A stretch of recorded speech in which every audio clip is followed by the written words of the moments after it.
আমি এটাকে পছন্দ করিনি, আমি এটাকে রাষ্ট্রীয় ব্যর্থতা হিসেবে বিবেচনা করি। এটা ডক্টর ইউনূসের ব্যর্থতা। ডক্টর মানে আপনার 32 নম্বর বাড়িটাকে ধসিয়ে দেওয়া মানে ডক্টর ইউনূসের যোগ্যতাকে ধসিয়ে দেওয়া হয়েছে, ডক্টর ইউনূসের ইমেজকে ধসিয়ে দেওয়া হয়েছে। এবং ডক্টর ইউনূস রাজনৈতিক ভাবে, রাজনীতির বিবেচনা, রাজনীতির জ্ঞানে এতই কম জ্ঞানী যে উনি বুঝতেও পারেনি যে উনার ইমেজের কি ক্ষতিটা হয়ে গেল। দুর্ভাগ্য আমাদের, আফসোস আমাদের, এই লোকটা বুঝতেও পারেনি তার কি হলো, তার কতদিনের অর্জন যে এক মুহূর্তে শেষ হয়ে গেছে সেটা নিজে বুঝতেও পারেনি। এখন বুঝতে পেরেছে কিনা আমি জানি না। ওনার সঙ্গে আশেপাশে যদি দু একজন বুদ্ধিমান লোক থাকেন তারা হয়তো ওনাকে বুঝিয়েছে ওনার কত বড় লসটা হয়ে গেছে। এখন আমি বলি ওই ঘটনাটা কি হয়েছে আসলে। দেখেন 32 নম্বর যে ভাঙা হবে এটা কিন্তু আচমকা কোনো কাজ না। অনেক সময় আচমকা, যেমন ধরেন শেখ হাসিনার পতনের পর অনেকগুলি স্ট্যাচু ভাঙা হয়েছে, গণভবন ভাঙা হয়েছে, গণভবনের ভেতরে লুটপাট হয়েছে। এগুলো কিন্তু হিট অফ দ্য মোমেন্টে হয়েছে। ওই মুহূর্তে শেখ হাসিনার প্রতি সাধারণ মানুষের যে ক্ষোভ ছিল, যে পুঞ্জীভূত ক্রোধ ছিল, তার বহিঃপ্রকাশ ওটা ঘটিয়েছে। যারা ঘটিয়েছে তাদের কোনো হিতাহিত জ্ঞান ছিল না, তাদের পরে বুঝতে পেরেছে কাজগুলো আমার ভালো হয় নাই, তারা কিন্তু অনেক কিছু যা ফেরত দিয়ে আসছে, আবার ওই বালিশ চুরি নিয়ে গেছে আবার ফেরত দিচ্ছে, কারণ তারা তখন তাৎক্ষণিক ভাবে হিট অফ দ্য মোমেন্টে কাজগুলি করেছে, পরে বুঝতে পেরেছে এই কাজটা আমার করা ঠিক হয় নাই, তারা ফেরত দিয়ে আসছে। কাজেই ওইটাকে কিন্তু আমি ওভাবে ডিফাইন করব না, ওটা হয় পৃথিবীর সব দেশেই হয়।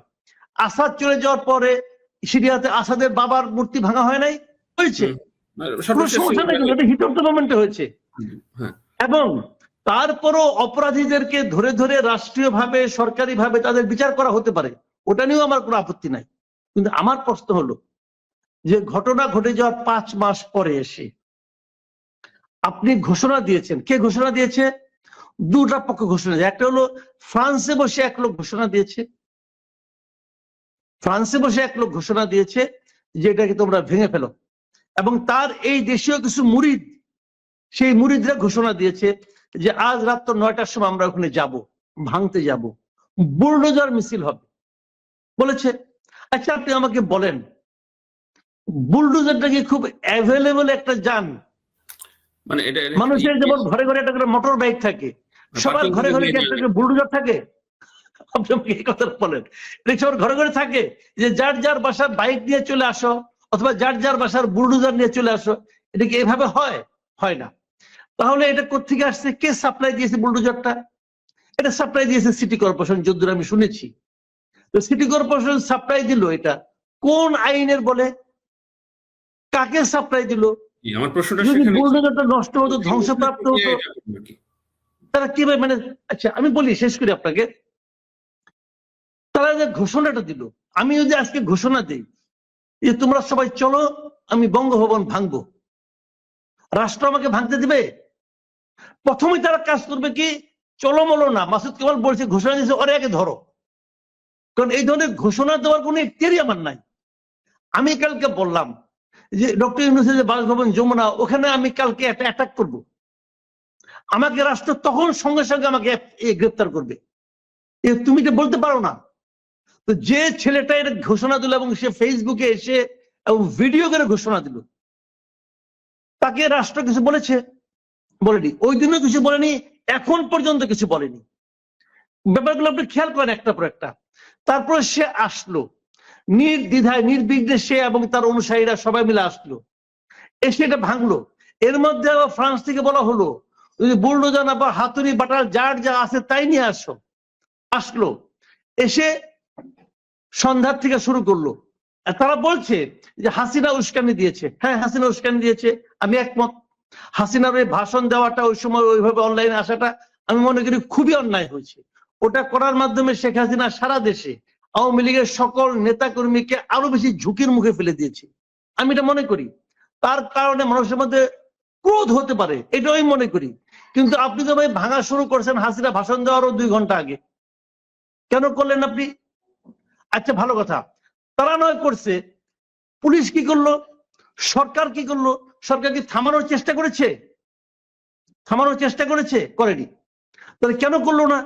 তো এই সবগুলি মিলিয়ে সারা দুনিয়ার কাছে এই সরকারের ইমেজ, ভাবমূর্তি একদম ধুলায় লুকিয়ে গেছে।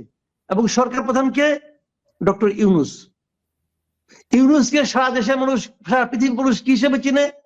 উনি শান্তিতে নোবেল পেয়েছেন, আর উনার আমলের সবচেয়ে অশান্তিপূর্ণ কাজটা ঘটিয়েছেন উনি ঘটতে দিয়েছেন। উনি এটা কাজটা ঠিক বুঝেন নাই, উনি কেন বুঝলেন না আমি বুঝি না। এবং এখান থেকে ওই দিন উনি প্রমাণ করেছেন যে উনি একটা সরকার চালানোর জন্য যোগ্য ব্যক্তি নন। উনি যোগ্য ব্যক্তি নন সরকার চালানোর জন্য। ওখানে একজন নারী গিয়েছিল, সে কিছু মন্তব্য করেছে, তাকে প্রহিত হতে হয়েছে।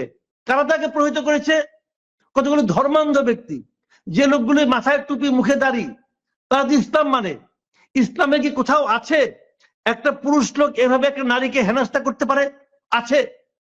তো ওদেরকে আমি মুসলমানই বলি না, আমি তো ওদেরকে মুসলমানই বলি না ভাই, আপনি যাই বলেন না কেন। তাহলে এটা হয় না ভাই, এটা একটা অরাজক পরিস্থিতি। এবং এই অরাজক পরিস্থিতি, অরাজকতা এক ধরনের, এটা আমি বলবো অ্যানার্কিজম বলেন আপনি এটাকে, অ্যানার্কিজম। এবং সেটা এই দেশে রাষ্ট্রীয় মদতে হয়েছে, সরকারের আশকারায় হয়েছে। যদি আমি বলি হাসিনা উস্কানি দিয়েছে, তাহলে আমি বলবো যে ইউনূস সাহেব আশকারা দিয়েছেন, আর এটাকে দেশের জন্য বদনাম বয়ে এনেছেন।